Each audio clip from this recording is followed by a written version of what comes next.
இன்றைக்கி என்ன எங்கள் வீட்டில் சாப்பாடு அப்படின்னு சொல்லி பார்த்துடலாங்க. இன்றைக்கி வந்து காலையில் நான் வந்து இந்த பாஜ்ரான்னு சொல்லுவாங்க இல்லைங்களா, கம்பு, அதை வச்சு அடை செஞ்சேன். அது வந்து கம்பு துவரம் பருப்பு மட்டும் போட்டு நல்லா அரைச்சிட்டேன். நான் கம்பு 1 கிளாஸு, அரை கப்பு வந்து துவரம் பருப்பு, கொஞ்சோண்டு இட்லி மாவு நேற்றோடது இருந்தது அடி மாவு, அது நல்லா போட்டு பரபரம் அரைக்கலை அடைக்கி நல்லா வந்து நைஸாக அரைச்சிட்டேன்.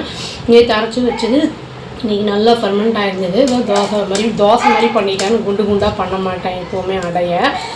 இதுக்கு வந்து தக்காளி தொக்கு மாதிரி பண்ணியிருக்கேங்க. நான் அந்த வெங்காயம் அந்த இதெல்லாம் போட்டு பண்ணுவோம் இல்லைங்களா, அந்த தக்காளி தொக்கு பண்ணியிருக்கேன். நான் இட்லி பொடி வச்சுட்டேன்.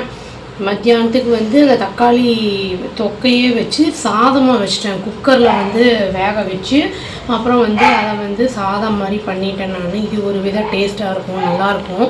அப்புறம் வந்து தொட்டுக்க வந்து தக்காளி வெங்காயம் வெள்ளரிக்காய்லாம் போட்டு ரைத்தா பண்ணிட்டேன். நான் ரைத்தா பண்ணால் நல்லாயிருக்கும் இதுக்கு. அப்புறம் வந்து அப்பளம், தயிர், அப்புறம் ரைஸு, அப்புறம் வந்து சில்லி ஊறுகாய் வந்து நான் ஏற்கனவே வீடியோ போட்டிருக்கேன்.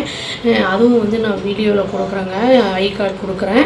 இட்லி பொடி கொடுக்குறேன். நான் தக்காளி தொக்கும் வந்து நான் போட்டிருக்கேன், அதுவும் கொடுக்குறேன். நான் இதுக்கு தக்காளி தொக்கு வந்து வெங்காயம் போடாமையும் நம்ம வந்து புளி போட்டு பண்ணுறதும் இருக்குது, அதுவும் நல்லாயிருக்கும். தேங்காய் சட்னி எல்லாமே நல்லாயிருக்கும். இதில் வந்து ஆக்சுவலி ரைஸ் வந்து இந்த தோசையில் ரொம்ப கம்மியாக தான் இருக்குது, அரிசி மாவு. இப்போ தயிர் சாதத்துக்கு வந்து நம்ம தாளித்து கடுகு உளுத்தம்பருப்பு இந்த வெள்ளரிக்காய்லாம் போட்டு தாளித்து சாப்பிட்டா கூட நல்லாயிருக்கும். அது வந்து எப்படின்னா பால் கொஞ்சம் நிறைய ஊற்றி தயிர் வந்து கொஞ்சமாக போட்டு பண்ணும்போது அந்த புளிப்புத்தன்மை இல்லாமல் இருக்கும். சப்போஸ் கெட்டியாக இருக்குது அப்படின்னா வந்து ஆஃபீஸ் போகிறவங்களாம் வந்து வேணும்னா கொஞ்சோண்டு அங்கே தண்ணி ஊற்றி மிக்ஸ் பண்ணிக்கலாம். இஞ்சி கூட அதில் திரும்பி போட்டால் ரொம்ப நல்லாயிருக்கும் வாசனை. பகாலாபாத்தும் கூட நான் போட்டிருக்கேன் வீடியோ. இது அக்கேஷ்னலாக விசேஷ நாட்களில் தான் நான் அந்த மாதிரி பண்ணுறது.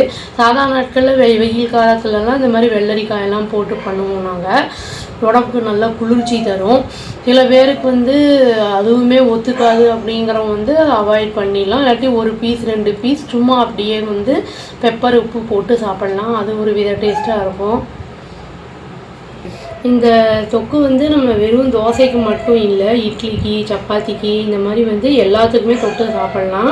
இது வந்து நம்ம முன்னாடியே கூட செஞ்சு வச்சுட்டோம் அப்படின்னா காலையில் வந்து பசங்க போகும்போது ரொம்ப வந்து அவசரமாக செய்யணும்னு இருக்காது. டக்குன்னு வந்து சாதம் மட்டும் வச்சு நம்ம வந்து அதை தோசை மாவு இருந்ததுன்னா அதை போட்டு கொடுத்துடலாம். அப்புறம் சாதம் இருந்தால் அதோட போட்டு கலந்து கொடுத்துடலாம்.